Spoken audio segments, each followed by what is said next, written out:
Welcome back everyone, another day in the armoury. This is a Tokyo Marui MP5 SD. Now at the minute this is factory standard as Marui intended out of the box.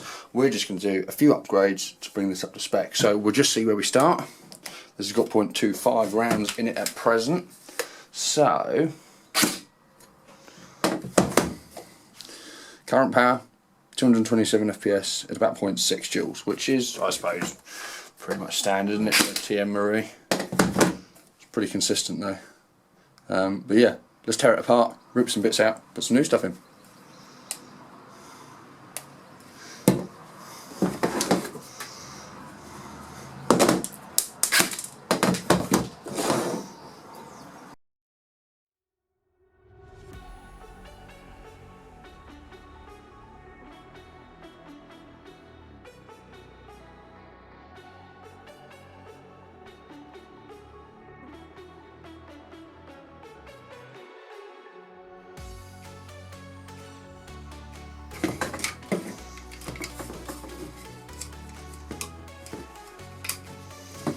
Whenever I'm putting these motor terminals out, I always try and feed them through as neat as possible.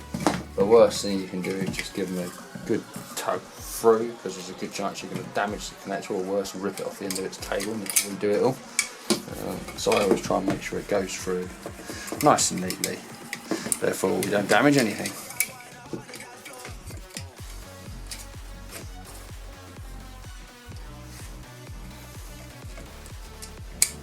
There you go. They're out. Now with these, because you get some MP5s that you'd be able to pull the whole lot with its grip and everything out the back, but these you've got to take the whole side of the body off, which is a bit of a pain. I prefer the other style, but that's just the way these are.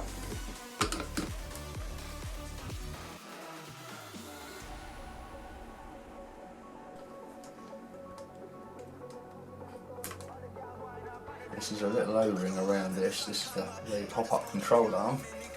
You've got to be careful you don't ruin your O-ring when you try and get it off.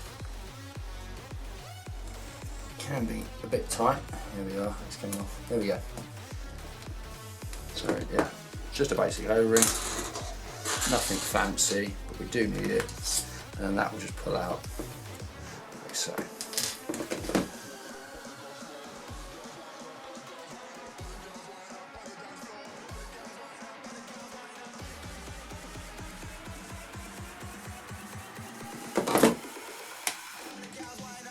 There we go.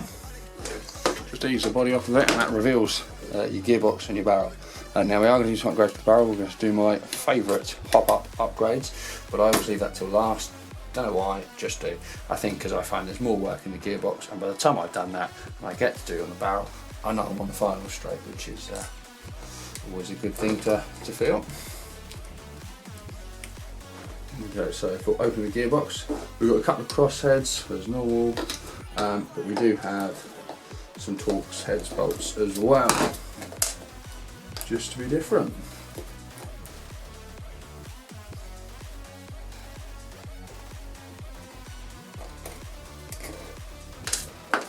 Okay, now my little trick for when I open the gearbox is, because obviously you've got a spring that is under tension, there's a good chance that that is going to want to go anywhere except where you want it when you open it. So I always put a screwdriver in the back, lift it up, kind of apply pressure down slightly so you're controlling the spring guide, and that means when I lift this off,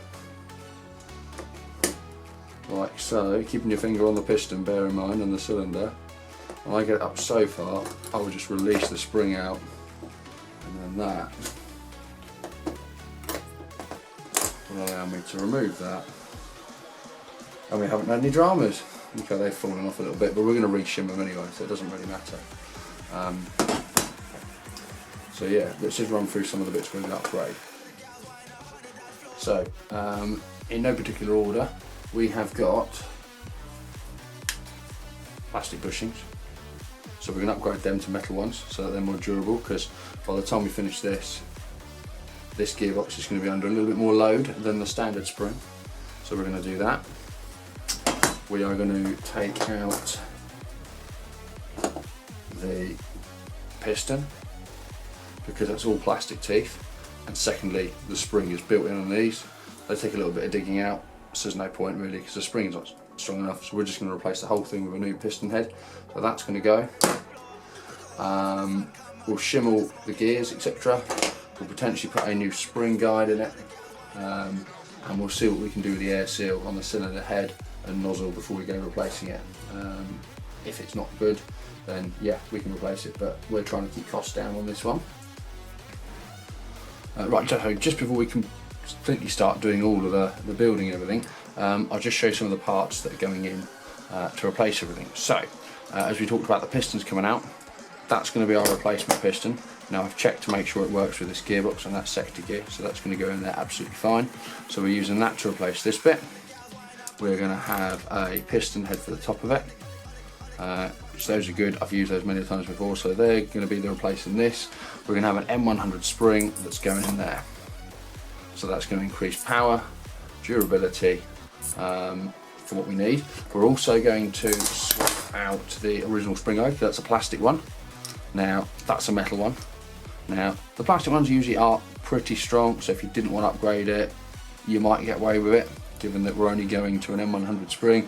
But for maximum durability, we're going to pop one of those in, just because, and that also gives us a little bit of extra space with the spring, which I find these, with those pistons, that spring usually gives us the power we want for most scenarios. And I have also checked, just a little pointer, that these fit nicely within the gearbox, because I've seen it sometimes where you try and put the aftermarket spring guides in and they're slightly the wrong size, but let's not get confused with version 3, which have much chunkier.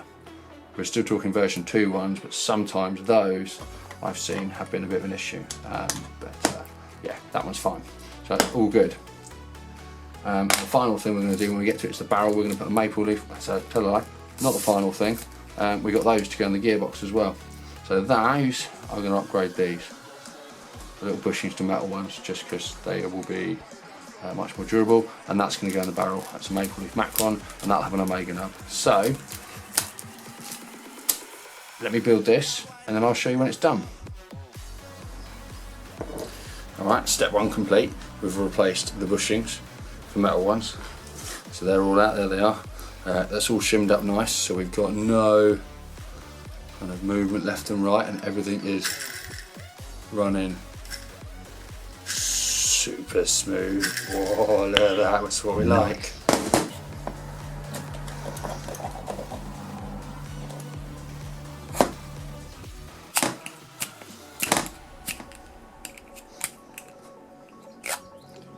Right, all the upgrades are in, we've already put the gearbox back together. We've got a spring guide, a piston head. We've checked all the seal and everything for the air seal at the top here and the nozzle, that's all good.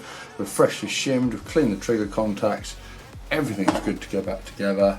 And then we'll do the barrel, and then we're in a position that we can test it. So,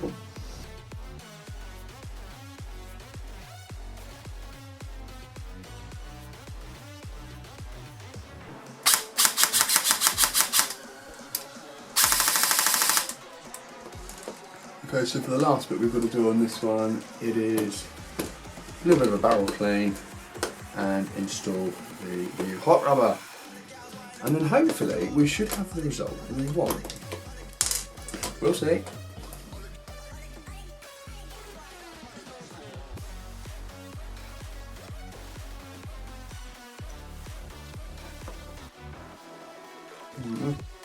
That's the standard hop nub. That's what we're going to replace with the Omega nub, because the Omega nub push a lot flatter on the maple leaf that we are about to put in.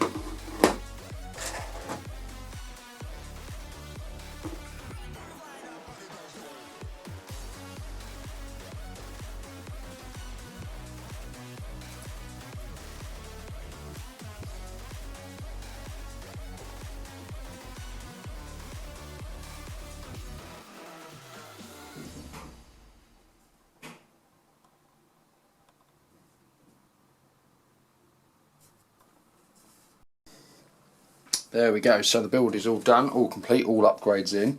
We're still running on a 74 battery at the minute with 0.25 gram ammunition.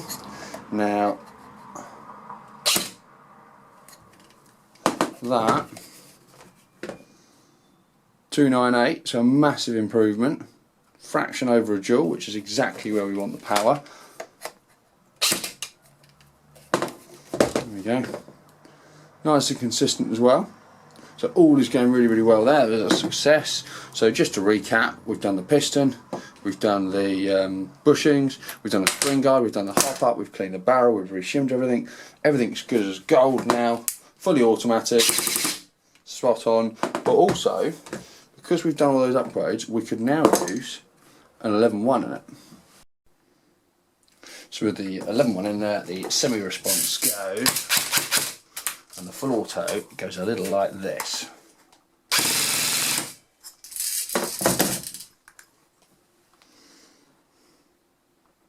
$20 a second. I call that a win. So I think that completes that one. So I hope you all enjoyed. Other than that, like it, subscribe it, and I'll see you all in the next one.